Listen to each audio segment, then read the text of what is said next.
मैंने कहा नहीं सुनो, बड़े अच्छे लेक्चर्स पढ़े हुए, बड़े अच्छे टीचरों के पढ़े हुए, तो सुनो, लेकिन किताबों को पढ़ने की आदत डालो, because when you read the book you have to connect the lines and create the story. तो तुम्हारा दिमाग जिंदा होगा। जब तुम किताब पढ़ोगे ना तो तुम्हें सोचना पड़ेगा। तुम सीरीज देखते हो तुमको मजा आता है क्योंकि तुमको उसमें सोचना नहीं पड़ता, कहानी अपने आप सामने खुलती चली जाती है। वो तुमसे नहीं बोलेंगे, वो बोलेंगे तुमसे।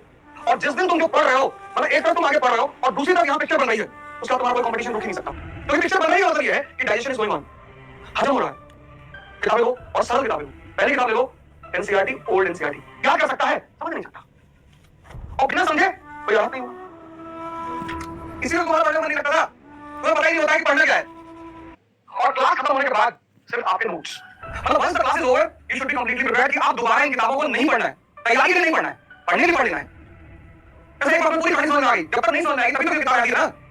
एक बार समझ में आई, पहले बार पढ़ोगे 25 दिन लगेगा, लेकिन पहली बार खत्म कर लिया, क्लास में हर चीज समझ ली तो 5 दिन में खत्म होगी। उसको बोलते हैं रिवीजन। अगर तैयारी 25 दिन में हो रही है और रिवीजन 25 दिन में हो रहा है तो तुम भी 3-4 हजार साल बाद दो एग्जाम।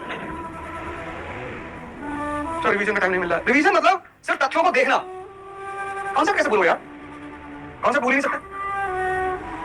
कॉन्सेप्ट भूलने का तरीका ही नहीं, साइकिलिंग सीख लिया अब नहीं भूल सकते। Once you have learned cycling, there is no way to unlearn it. अब तुम चाहो साइकिल चलाना भूल जाए, स्विमिंग सीख ली, अब तो सोचो भूल जाए, संभव ही नहीं। कॉलेज की बातें हैं, नोट्स हैं, किसी ने आपको समझाई है, वो भी डेमन से आप भी जानना चाहते थे, तो बहुत जरूरी है कि इसको टाइम टू टाइम रिवाइज करें। मुझे भूल भी लग गई। दूसरी बात क्यों जरूरी है रिवीजन? मान लो मैंने चैप्टर 1 में कोई कंसेप्ट पढ़ा और बहुत चांसेस होते हैं कि वो कंसेप्ट चैप्टर 3, चैप्टर 4, चैप्टर 5 आगे लगा, हम सोचते हैं चलो उसको हटाओ, आगे पढ़ते रहते हैं। होता क्या है, आगे के कॉन्सेप्ट भी अब उस कॉन्सेप्ट की वजह से वीक हो रहे हैं। एक छोटी सी बात वहां पढ़ा होगा, उसको काश रिवाइज कर लेते तो आगे चैप्टर्स भी अच्छे होते हैं, उसको भी बर्बाद कर रहे हैं पिछली गलती के चक्कर में। तीसरी बात मैं बताता हूं क्यों, ये सबसे इंटरेस्टिंग है, ये है घबराहट। एग्जाम आने वाला है, आप घबराए हुए हो कि मेरा टॉपिक तैयार है कि नहीं, है ना, मैं ऐसा क्वेश्चन कर पाऊंगा कि नहीं। ये जो एंजाइटी क्यों नहीं आपको, ये एंजाइटी क्यों नहीं आपको, एंजाइटी इसलिए बनी क्योंकि आप श्योर नहीं हो कि आपको टॉपिक तैयार है कि नहीं। मिलेगी खुशी, मिलेगी टॉपिक तैयार होगा, खुशी मिलेगी, सेटिस्फैक्शन मिलेगा, हैप्पीनेस मिलेगी, कॉन्फिडेंस मिलेगा। Satisfaction, happiness, confidence. सेटिस्फैक्शन आ गया, हैप्पीनेस, खुशी मिलेगी, वो टाइम बर्बाद नहीं हुआ, वो टाइम खराब नहीं हुआ। वरना सोचो जितने दिन वो टाइम खराब नहीं हुआ, वरना सोचो जितने दिन उसको क्वेश्चन किए थे, वो बुक्स पढ़ी थी, वो सारा टाइम वेस्ट हो गया। जब भी ऐसा लगे खुद से सोचो कि मतलब मैंने चीज स्टार्ट क्यों की, अगर वो आगे यूज नहीं होगी, क्या वो सारा टाइम खराब करना था मुझको, कर पाए। हाँ, कौन सुनता है इसको? एक बार ऐसे करो कि अपना जो भी टॉपिक स्ट्रांग है, वो बिना मुझे कुछ और करना, जो भी टॉपिक स्ट्रांग है पहले उसको रिवाइज करो। इसके अलावा एक शेड्यूल नहीं होगा, नए नहीं आपकी रिवाइज करने की, आपका रिदम नहीं रिवाइज करेगा, है ना। आप कोई टाइम चूज कर लो, उस टाइम बैठो और अपना एक स्ट्रांग टॉपिक रिवाइज करो स्टार्टिंग में, है ना। उसको नोट्स बनाने से बताओ क्या करना है, पहले अपने स्ट्रांग टॉपिक जो पहले लेक्चर से आ रहे हैं वो रिवाइज करो, लगाते हैं उन बोले वाले क्वेश्चंस को सॉल्व करना स्टार्ट करो। अरे क्या मजा आता है। अब क्या होगा, तुम आगे 5-6 चैप्टर्स पढ़ के आए हो, तो उस बोले वाले क्वेश्चन में हो सकता हो कहीं आगे चैप्टर्स की लॉजिक लग गई, वो सॉल्व हो जाएगा। एक और बात क्या होता है ना, क्वेश्चन सॉल्विंग टेक्निक भी आपको आ जाती है, क्वेश्चन कैसे हल करना है, हो सकता है उसके अंदर कोई दूसरे तरह का लॉजिक लगा हो जो आप सोच नहीं पाए थे। अब इतने सारे क्वेश्चन करेंगे आपके दिमाग में खुल गया है, तो बहुत ज्यादा चांस होते हैं कि वो सर्किल वाला क्वेश्चन आप सॉल्व होगा, शेड्यूल में उसको खत्म नहीं करना है, 2 घंटे बचा के रखो। मान लो कोई टॉपिक कभी क्लियर था पिछली बार, उसके लिए पूरा देना पड़ेगा, पूरा टाइम बताया, बनाए दिन का प्लान होनी चाहिए। खाली पेपर उठाओ, कॉपी उठाओ, लिखना स्टार्ट करो, बुक खोलो, चैप्टर 1 ये चैप्टर 2 बाकी चैप्टर 3, इतने से इतने ये करूंगा, इतने से इतने ये करूंगा, इतने से करना भी है, सिर्फ लिखना नहीं है। कितना भी पढ़ लूं, क्लास कितनी भी अटेंड कर लूं, कितनी भी ज्वाइन कर लूं, नए क्वेश्चन आते हैं, मेरे क्वेश्चन नहीं बनते हैं। पढ़ाई है और क्वेश्चन बच्चों को ऐसा लगता है कि अच्छी क्लास अटेंड कर ली, टीचर की सारी बात समझ में आ गई, अब लगता है कि जो भी सवाल बैठा लो सारे सॉल्व हो जाएंगे। तो ऐसा नहीं है, किसी से भी पढ़ लो, और ड्रीम टीम सामने बैठी है, आपने और भी टीचर से पढ़े होंगे, चूज करते हैं, आप ऑप्शन नंबर 2 चूज करते हो। पहला ऑप्शन उसने लड़के को दिया कि हर रोज 1 महीने के लिए 10 मिनट रनिंग करो, या फिर एक दूसरा ऑप्शन दिया, दूसरा ऑप्शन ये है कि महीने के अंदर केवल 4 से 5 दिन रनिंग कर, बट वो 4 से 5 दिन ना आपको हर रोज कितने घंटे भागना पड़ेगा, 2 घंटे भागना पड़ेगा, 2 घंटे की रनिंग करनी पड़ेगी। अब मुझे सबसे पहले वीडियो को पॉज करो, अगर तुम स्टूडेंट हो, तुम लड़की हो या लड़की हो, तो तुम इन दोनों में से कौन सा ऑप्शन चूज करोगे, हर रोज 10 मिनट भागोगे या फिर 4 दिन या 5 दिन जाओगे और 2 से 3 घंटे भागोगे, कौन सा करोगे? देखो उस लड़के ने भी आप सभी की तरह ऑप्शन नंबर 1 चूज किया, है ना, ऑप्शन नंबर 1 चूज किया। क्यों? क्योंकि ऑब्वियस बात है 4 से 5 दिन के अंदर 2 घंटे भागना बहुत बड़ी मुश्किल है, बट 10 मिनट भागना बहुत आसान है, राइट, है ना। 3 दिन तक ये लड़का इसको फॉलो करता है और उसकी बहुत अच्छी बॉडी बन जाती है, उसका जो वेट है वो कम मिनट रूल, ये रूल क्या कहता है? ये रूल आपसे कहता है कि रिवीजन के लिए समय मत निकालो, हर रोज जैसे ही आपके लेक्चर्स खत्म होते हैं, इमेजिन करो ऑनलाइन क्लास के अंदर लेक्चर्स देख रहे हो या फिर आप एक ऑफलाइन ट्यूशन के अंदर जाते हो, कोचिंग के अंदर जाते हो, कोचिंग से वापस आते हो, जो भी उस दिन क्लास के अंदर पढ़ाया गया है, जैसे साइंस, एसएसटी, मैथ, इमेजिन करते हैं आपकी 3 क्लास में, उन 3 क्लास के अंदर आपको थोड़ा पढ़ाया गया, ठीक है। अब आपको क्या करना है, जैसे ही आप घर आते हो 10 मिनट के अंदर आपको फटाफट से सारी चीजों को रिवाइज कर लेना है। जब भी आपका कोई भी लेक्चर होता है, इमेजिन करो आप YouTube के ऊपर लेक्चर से पढ़ते हो, जैसे आपने लेक्चर देखा उसके बाद फटाफट से उसके नोट्स को रिवाइज कर लो, 10 मिनट करोगे, कभी भी रिवीजन करने की जरूरत नहीं पड़ने वाली, कोई दिक्कत नहीं है। देखो शॉर्ट टर्म रिवीजन करने का सबसे पहला क्या है, अंडरलाइन इंपॉर्टेंट पॉइंट्स। देखो 2 प्रकार के सब्जेक्ट्स होते हैं, पहले सब्जेक्ट होते हैं न्यूमेरिकल, फिर भी मैं कहता हूं चैप्टर पढ़ते जाओ, टेस्ट के पहले सिर्फ शॉर्ट नोट्स रिवाइज करिए, बाकी आपको आखिरी में रिवीजन करना चाहिए एग्जाम से जस्ट पहले। तो करीब 20 से 30 दिन आपको रिवीजन करना चाहिए टेस्ट पेपर्स के थ्रू, सवालों के थ्रू। थ्योरी का रिवीजन करना है और किसका रिवीजन करना चाहिए? क्वेश्चन का। एक तो कई बार बच्चों को ऐसा लगता है क्योंकि बोर्ड की तैयारी करके आते हैं कि रिवीजन सिर्फ थ्योरी करना है जो सर नोट्स में लिखा है। नहीं, अगर आप कॉम्पिटिटिव एग्जामिनेशन की तैयारी कर रहे हो तो लॉजिकल बात है कि आपको रिवीजन कैसे करना चाहिए? सवालों के थ्रू, क्वेश्चंस के थ्रू रिवीजन करिए। Revision must be through. बार-बार कहता हूं आपके एग्जामिनेशन में सवाल आएंगे, थ्योरी नहीं। थ्योरी इनेबलर है जो सवाल को करने में मदद करती है, इसलिए वो भी करना है, बट ज्यादा किस पे फोकस करना है? क्वेश्चंस पे। एग्जामिनेशन है साइंस बेस्ड कॉम्पिटिटिव एग्जामिनेशन, इनमें सवाल आते हैं। अगर सवाल आते हैं तो आपको सवाल के थ्रू रिवाइज करना चाहिए, क्योंकि सवाल आपको अपने आप रिवाइज करा देंगे कि आप कौन सी थ्योरी याद है, कौन सी थ्योरी भूल गए हो। फिर भी थोड़ा टाइम आपको रिवीजन थ्योरी में देना चाहिए कि आपके एग्जामिनेशन में प्रूफ नहीं आने वाले हैं।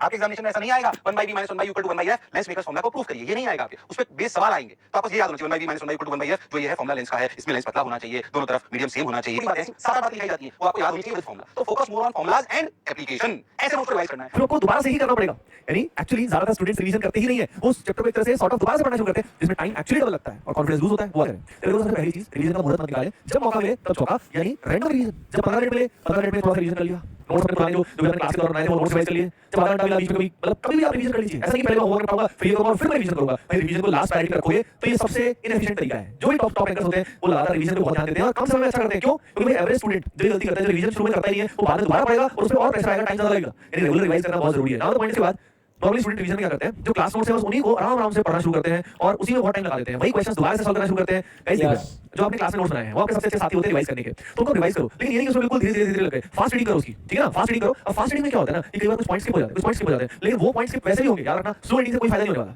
तो वो जो माइन्यूट पॉइंट्स हैं, यानी जो गलतियां आपसे अंडरलाइन कर दे पॉइंट तो उसका तरीका बता रहा हूं, नोट्स की रीडिंग करो। लेकिन असली रीविजन तुम्हारी होगी ना वो प्रॉब्लम सॉल्विंग से। जैसे रिवीजन वाला पार्ट बोरिंग भी नहीं होगा, नहीं तो रिवीजन करते-करते सही बताऊं कई बार बोरिंग भी हो जाता है, बार-बार वही नोट्स देख रहे हैं, होता है आपके साथ, है ना? तो ये होता था, मेरे साथ भी होता था, तो problem solving is a very good way, excellent way of revision, ठीक है? एक तो उसमें क्वेश्चन सॉल्व हो जाएंगे, प्रैक्टिस भी हो जाएगी, यानी with the help of practice आप रिवीजन कर रहे हो। खुद ही सोचिए इससे अच्छा रिवीजन का तरीका क्या हो सकता है। यानी आप प्रॉब्लम के थ्रू थ्योरी पे जाओ, जो दिक्कत है जहां दिक्कत है थ्योरी रेफर कर लो, नोट्स को रेफर कर लो, बुक को रेफर कर लो, जो भी कर रहे हैं। यानी रिवीजन का सबसे ज्यादा इफेक्टिव एक तरह से जो सीक्रेट टिप है आप सभी के लिए वो ये है, प्रॉब्लम सॉल्विंग के थ्रू रिवीजन कीजिए। थ्योरी से प्रॉब्लम पे थ्योरी को फास्ट रीड कर ली, फार्मूला वगैरह रिवाइज कर लिए, उसके बाद आप क्वेश्चंस करो, क्वेश्चन में जहां पे स्टक हो उसके लिए आप अपनी थ्योरी को रेफर करें, सिंपल है। दैट इज जो भी आपने बनाए हुए हैं।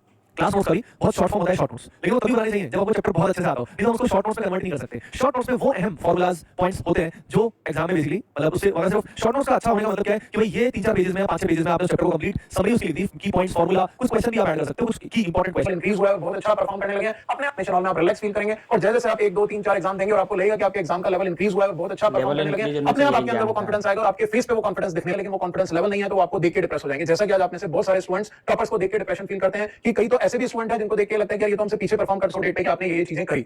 और उस डेट पे हम बात करेंगे, आज की डेट है, आप अब उसी डायरी के अंदर 7 पेजेस को टर्न कीजिए। अगर आज 10 तारीख है तो 17 तारीख, 10 है तो 17 की डेट का पेज ओपन कीजिए और 17 की डेट के ऊपर आप लिखिए, you need to take a quick review of everything which you followed on 10th date. आज से 7 दिन पहले जो कुछ भी किया गया वो आपको रिव्यू करना है। This is the basic methodology of weekly revision schedule. ये चीज शुरू हो पाएगी जिस दिन आप पहले दिन अपनी डेली नोटिंग करेंगे, उसके 7वें दिन ये काम शुरू होगा, क्योंकि पहले 6 दिन आपके पास कोई भी नोटिंग पुरानी नहीं है। लेकिन जैसे ही 17th डेट आएगी, आपका 8th डे आएगा, 7 दिन बाद 7वां दिन आएगा, 10वां दिन आएगा, 15वां दिन आएगा, तो आपकी डायरी में ये लिखा हुआ होगा उसी पेज पे जिस पे आपको नोटिंग करनी है, सबसे ऊपर आपके पास लिखा हुआ होगा कि आपको आज से 7 दिन पहले का जो पेज है उस पे जो कुछ किया था उसका क्विक रिव्यू करना है। आपको एक टाइम भी स्पेसिफाई करना पड़ेगा। हर दिन आपको कम से कम 60 to 90 मिनट्स का टाइम स्पेयर करना है अपने वीकली रिवीजन के लिए। जी हाँ, आपने सही सुना, हर दिन, वीक में एक बार नहीं, हर दिन आपको 60 to 90 मिनट्स का टाइम स्पेयर करना है अपने वीकली रिवीजन के लिए। अगर आज 17th डेट है, 17th ऑफ द मंथ है, तो आज आप एक स्पेसिफिक 90 मिनट्स का स्लॉट दिन में बना के रखिए, जिन 90 मिनट्स में आपको क्या करना है, उस अपनी डेली डायरी के 7 पेजेस पीछे 10 तारीख को जो कुछ भी आपने लिखा हुआ है उन सारी चीजों को क्विकली रिव्यू करना है। आप सबसे पहले वो सारी चीजें टेबल के ऊपर उन 90 मिनट के पहले 5 या 8 मिनट के अंदर फैला लेंगे, जो कुछ आपने 10 तारीख को दिन भर में किया, क्योंकि आपकी डेली डायरी में वो सारी नोटिंग है।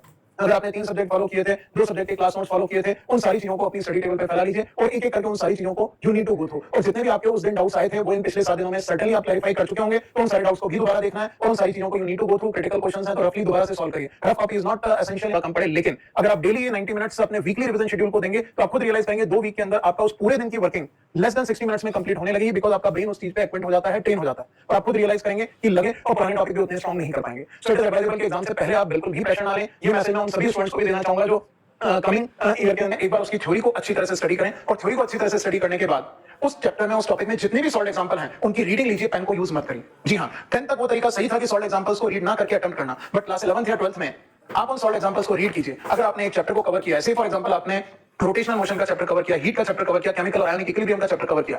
उस चैप्टर को कवर करने के बाद उसमें जितने भी सॉल्व एग्जांपल्स हैं, अगर 15, 20, 25 एग्जांपल हैं तो उन एग्जांपल्स को रीड कीजिए और अपने आप को सेटिस्फाइड कीजिए कि क्वेश्चन पढ़ने के बाद जब आप सॉल्यूशन को पढ़ते हैं तो सॉल्यूशन को पढ़ के आप अपने आप को समझा पाए कि ये क्वेश्चन इसी तरीके से सॉल्व होगा। याद रखिएगा, आपको क्वेश्चन को सॉल्व नहीं करना है, आपको एग्जांपल्स के सॉल्यूशन की रीडिंग लेनी है। हमेशा ऐसी बुक या स्टडी मटेरियल को फॉलो करें जिसमें हर चैप्टर या हर टॉपिक में plenty of solve examples available हो, at least 15, 20, 25 examples on each topic are available. और जब उनको आप पढ़ेंगे, अच्छी तरह से आपने अपने दिमाग में बिठाया, उसके बाद उस बुक को या उस स्टडी मटेरियल को बंद कीजिए। कम से कम 4 या 5 घंटे के बाद उसको आपको दोबारा सॉल्व करना है या अगले दिन सॉल्व करना है। लेकिन अगर आपने एक टॉपिक को पढ़ा, उसके एग्जांपल्स की, सारे एग्जांपल्स की 20 या 25 एग्जांपल्स की रीडिंग ली और अगले दिन अब आपको उन एग्जांपल्स के सॉल्यूशंस को छुपा के सॉल्व करना है। अब आप अपने ब्रेन को टेस्ट करेंगे कि जब पिछले दिन या 4-5 घंटे पहले जब आपने सॉल्व एग्जांपल पढ़े थे तो दिमाग में कितने रिटेन है। अपने ब्रेन को जज कीजिए और सॉल्व कीजिए। आई कैन अश्योर यू कि जब आप उन 25 क्वेश्चन को सॉल्व करेंगे तो एक अच्छे स्टडी मटेरियल के 25 में से 5 या 8 क्वेश्चन ऐसे मिलेंगे जिनके सॉल्यूशंस आपने पिछले दिन या कुछ घंटे पहले पढ़े थे। उसके बावजूद जब आप दोबारा सॉल्व करें सॉल्यूशन छुपा के तो 7 या 8 क्वेश्चन आप सॉल्व नहीं कर पाएंगे। तो आपको पता चलेगा कि आपके ब्रेन की डेफिशिएंसी कहां पे है, किन कॉन्सेप्ट्स को आपका दिमाग पढ़ने के, समझने के बावजूद भूल जाता है। आप अपनी खुद की कमियां आइडेंटिफाई कीजिए कि क्यों कुछ घंटे पहले, एक दिन पहले जिन एग्जांपल्स के सॉल्यूशंस को आपने रीड किया था, जब अगले दिन उनको सॉल्व कर रहे हैं तो बिना सॉल्यूशन देखे कई जगहों पे आप अटक रहे हैं। उसके बाद उन 25 क्वेश्चन को सॉल्व कीजिए। अगर 7 या 8 या 5 क्वेश्चन आपसे सॉल्व नहीं हुए, अब उनके सॉल्यूशंस को देखिए और फिर अपने हाथ से अपने इनकम्प्लीट सॉल्यूशंस को कंप्लीट कीजिए। फिर देखिए आपके ब्रेन की एफिशिएंसी कैसी होती है। हमेशा मैं सजेस्ट करूंगा कि किसी भी टॉपिक में, specifically in physics, chemistry and mathematics, जहां न्यूमेरिकल्स हैं, हमेशा उनके सॉल्व एग्जांपल्स को पढ़ना चाहिए। Minimum 20 to 25 in quantity. उसके बाद 4 या 5 घंटे, एक दिन का गैप देकर उनको रीअटेम्प्ट कीजिए। फिर 7 या 8 दिन बाद दोबारा रीअटेम्प्ट कीजिए। आप देखिए आपके अनसॉल्व क्वेश्चन सॉल्व करने की एबिलिटी काफी रखें। 6, 7, 8 दिन बाद उन सॉल्व एग्जांपल्स को आपको दोबारा अटेम्प्ट करते हैं और as a matter of revision सिर्फ वही क्वेश्चन सॉल्व करते हैं जो उनसे पहली बार में सॉल्व नहीं हुए थे। I strongly suggest revision means complete revision again. Revision means revision of complete number of questions which you have attempted for the first time, so that आप जहां पे अटके थे उन क्वेश्चंस को दोबारा करें और जो नहीं अटके थे उनमें आपका ब्रेन रीअप्लाई करे कॉन्सेप्ट्स को और आपकी स्ट्रेंथ इंक्रीज हो सके। So I just want to tell you कि आप अपनी पढ़ाई के स्लॉट्स को भी फिक्स कर दीजिए, फ्रीज कर दीजिए। कैसे? आपके डेली रूटीन के जो स्लॉट फिक्स हैं उनके साथ अपनी पढ़ाई के स्लॉट को फिक्स कीजिए। अगर आप डेली उठ के ब्रश करते हैं तो हमेशा इस चीज को याद रखिए, ब्रश करने से पहले और ब्रश करने के बाद में आपका एक एकेडमिक स्लॉट फिक्स होना चाहिए। लाइक फॉर एग्जांपल, अगर आप नीट की तैयारी कर रहे हैं देन बायोलॉजी, जेईई की तैयारी कर रहे हैं देन केमिस्ट्री के थ्योरेटिकल चैप्टर्स।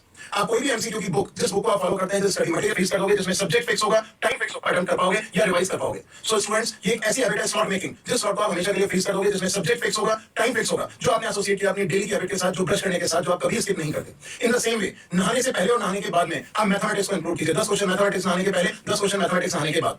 नीट के स्टूडेंट सेम वैलिड कर सकते हैं, सेम क्वेश्चन अटेम्प्ट कर सकते हैं फिजिक्स के। इसी तरह से ब्रेकफास्ट करने के पहले, ब्रेकफास्ट करने के बाद, लंच के पहले, लंच के बाद। अगर आप किसी कोचिंग में जाते हैं तो कोचिंग में जाने से पहले, कोचिंग से वापस घर पे आने के बाद, सेम डिनर से पहले, डिनर के बाद। इस तरह से अगर आप अपनी डेली रूटीन नहीं कर सकते, हमेशा लंच के बाद 3 घंटे का स्लॉट रखिए। लंच के पहले 3 घंटे का स्लॉट रखिए अपनी स्टडीज के लिए। ये फिक्स कर दीजिए कि उन 3 घंटे के स्लॉट में आपको 1.5 घंटा किस सब्जेक्ट को देना है। इस एपिसोड में पूरा फोकस मैं ये चाहूंगा कि हमारे व्यूअर इस चीज के ऊपर फोकस होंगे, दिन भर के एकेडमिक स्लॉट फिक्स हो। और स्लॉट में क्या करना है, वो चीज आप रात को सोने से पहले 10 या 15 मिनट में वो एकेडमिक कंटेंट स्पेयर करके सोए जो अगले दिन आपको स्लॉट में कवर करना है। कोई फर्क नहीं पड़ेगा, लेकिन आपका स्लॉट फिक्स है। अगर आपके slot number of questions limit करिए। इट मे बी पॉसिबल कि किसी स्लॉट में आप मैथमेटिक्स या फिजिक्स है तो उस स्लॉट में 10 की बजाय आप 4 क्वेश्चन कर पाए, कोई फर्क नहीं पड़ेगा, लेकिन आपका स्लॉट फिक्स है। अगर आपके स्लॉट फिक्स है और अगर नहाने के पहले या नहाने के बाद 4 या 3 क्वेश्चन भी होते रहे तो वो टाइम ऐसा टाइम है जो ये 7 क्वेश्चन पर डे से आप एक महीने में 200 से ज्यादा एक्स्ट्रा क्वेश्चन कर पाएंगे। आप पाएंगे कि आपका कॉन्फिडेंस लेवल बहुत हाई हो गया है।